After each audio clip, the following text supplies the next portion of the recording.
Hi, good morning. So right now andito ako sa 401 Dixie.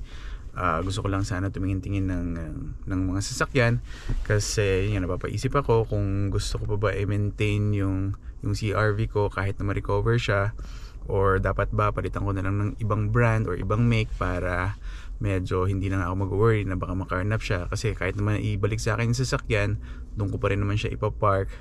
So kaya ako napunta rito sa 401 Dixie kasi yun nga, magkakatabi rito yung dealership. Andito ako right now sa may Mitsubishi, pero dito katabi lang andyan yung Mazda, andyan yung Nissan, andyan yung Kia, may Vox din ata dito.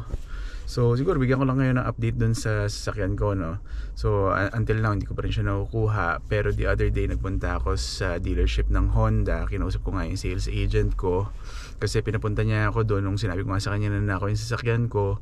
So binigyan lang niya ako ng list of requirements just in case na hindi na nga ma-recover yung sasakyan ko, kasi may subscription nga ako ng anti-theft.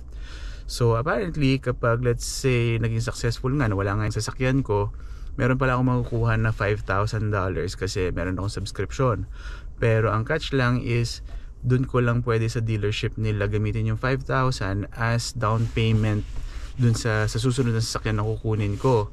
Pero hindi naman siya limited sa brand new lang. Pwede naman daw ako kumuha ng used pa rin kahit na hindi Honda yung brand, as long as meron silang inventory nung sasakyan na yun.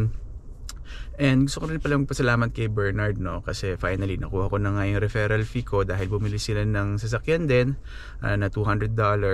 So gusto ko na rin humingi ng suggestion sa inyo, no, kasi nung pumunta nga ako sa Honda the other day, pumunta ako sa used car section nila. Yung napaisip ako, sabi kasi nila na hindi naman daw nakawin yung Honda Odyssey. So baka siguro ito na nga yung time na para palitan ko siya ng 7-seater. Pero para meron silang inventory na tatlo, 2018, 2020, tsaka 2021. Yung 2018 medyo mura na siya, pero parang sabi nga nila, yun nga yung maraming recall, maraming naging problema. Yung 2020 and 2021 naman, medyo may kamahalan pa siya. Kaya yun nga, andito ako sa Mitsubishi kasi chinek ko nga sa internet din, nakita ko nga itong Outlander. And 7-seater siya, although medyo masikip, pero gusto ko nga lang siya makita. So yun nga, hindi nga kasi ganun kadami yung Mitsubishi rito, kaya sabi nila hindi daw siya nakawin. So samahan niyo ako, tingin lang ako ng sasakyan, and then later this afternoon meron akong trabaho. So kaya sumaglit lang ako dito sandali. So yun nga, nakabalik na ako, no. Tinest drive ko na nga yung Outlander. Actually yun siya, yung kulay puti. Top of the line siya. 1 year ginamit. Pero parang 27,000 yung tinakbo. Sabi niya mababa daw yun, pero sa akin para sa 1 year car parang medyo mataas siya. And dami pa niya ino-offer na ibang trims na brand new. Medyo pasok naman siya dun sa budget, more or less pareho lang din siya sa binabayaran ko before. Pero yun nga, hinahanap ko sana yung used car lang, and kaya nga ako pumunta rin sa Mitsubishi dahil alam ko nga na medyo mataas nga yung depreciation nito, hoping na makahanap ako ng mas mababa na bi-weekly. Yun, pero yun nga, marami pa namang ibang dealership dito. Try ko pa rin tumingin-tingin, pero again medyo natatagalan ako kasi unlike dun sa Honda na pinupuntahan ko before, yun nga, may isang malaking parking lot na makikita mo na lahat ng mga used car na inventory nila. Unlike dito, again, titignan mo na naman sa screen, tapos kukunin naman nila yung sasakyan. And yun nga, parang na-feel ko rito, no, parang may mga certain may mga certain stocks lang sila na parang pinupush nila na yun yung gusto nilang bilhin mo. Pero yun nga, again, parang gusto niya ngayon ko na i-book. Sabi ko definitely not today, so hindi ko rin pwede ipakita sa inyo yung ano niya, yung quotation niya. Bawal daw iuwi, bawal daw picturean. So for now, try ko pumunta sa Nissan naman. Tignan ko kung ano yung inventory nila. So nandito ako sa Nissan. Ayun, so hindi ko lang alam kung ito ba yung mga sasakyan na inventory nila. Pero sige, tanong natin. So yun, tapos na nga rin ako mag test drive nung Nissan Rogue, no. So actually okay naman siya.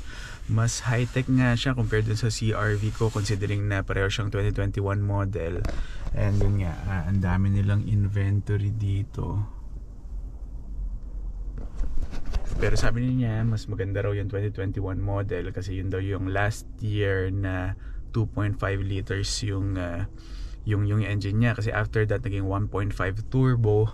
So yun nga, kung meron kayo masasuggest na iba pang alternative na pwede kong i-consider, please feel free lang na ilagay sa comment section, kasi like right now medyo gulong-gulo pa nga ako kung ano yung pwede kong ipalit or kailangan ko ba siyang palitan. Kasi yun nga, nabanggit ko nga kanina na since meron nga akong anti-theft na subscription sa Honda, meron daw ako 5,000 na makukuha just in case na matuluyan nga siya na manakaw. But of course, syempre ayoko naman mag-go through uli nung ganong klaseng stress, no? Kaya iniisip ko na magpalit na lang. Pero as to kung anong kotse, yun nga, hindi ko pa alam. Yun nga, kanina napunta ako sa Mitsubishi, yung Outlander, tinest drive ko, okay naman. Like right now, Rogue, maganda rin siya kasi parang I think same platform siya. And then kanina meron din silang inventory dito ng Odyssey, pero as in kakarating lang daw yesterday since sobrang dumi, tas ang dami niyang gas-gas, so siguro hindi ko na muna siya i-consider.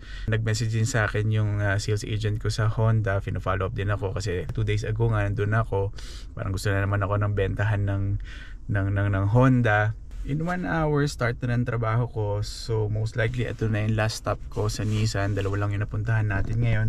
Although ang dami pa rito, andyan lang sa kabila yung Kia, and meron ding Volks dito. May basta maraming rito, maraming dealership, pero kasi parang isa lang yung may-ari, yung Delaury Group. Yun nga, in 1 hour, start na ng trabaho ko. So siguro dito ko na lang ulit tatapusin tong video. So again, thank you for watching and I'll see you in my next video. Bye!